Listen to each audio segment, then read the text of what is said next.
History 101 Research Project, the Greenland and Icelandic Sagas. Months in the open water left every one of us in the fleet tired and exhausted. Some of us were clearly not built for open waters, me included. I was one of the last to step foot on land, as I had to stay behind momentarily to tie the sail of the boat down so it wouldn't blow away from all the wind. I caught a glimpse of Eric and his father designating roles to the others, telling groups how to set up camp. My legs nearly gave out once I stepped on solid ground, rocks from the beach shifting under my shoes as I went to join in setting up the tents.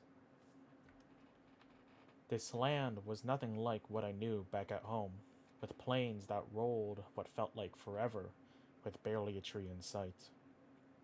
I felt my compatriots voice their nervous dispositions while others steeled themselves at the untouched land.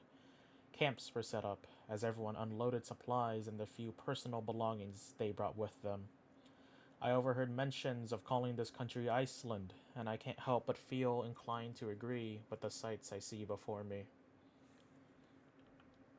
Life here has been harsh with little to no animals, or even land to farm, as the ground is either frozen solid or has rocks all the way down.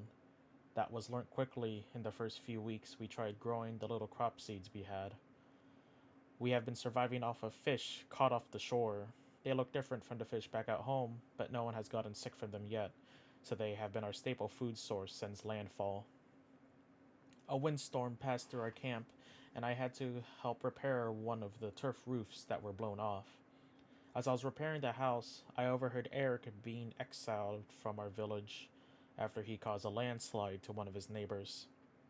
I have to say that I can't agree or disagree with the verdict, as I kept to myself, but I didn't feel anything when he left either. Years later, Eric came back to the village, surprising most of us as we all assumed the cold took him and his band of men.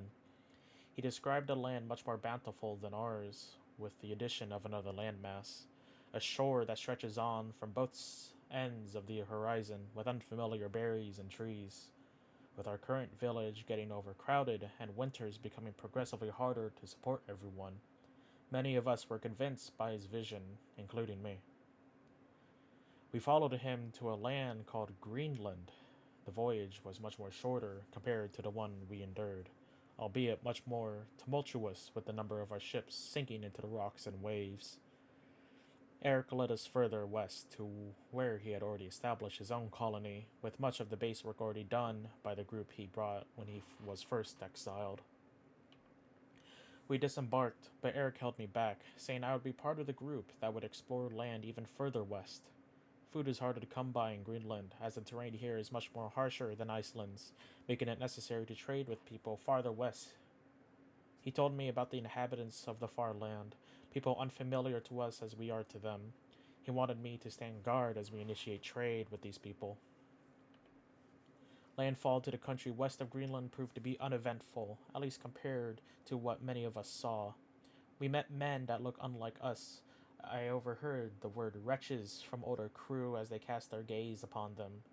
Eric said we are here to trade our red cloth for food back home. It was an odd encounter, with tensions so high strung it felt like a bow ready to be let loose at any moment. I have to thank the gods as the trade did not escalate further, but I wonder how long we will be able to hold that peace. Eric would continue to lead us for the coming years, even through hardships with the native people and environment. I resided alongside him and followed where he went, as he would always lead me well.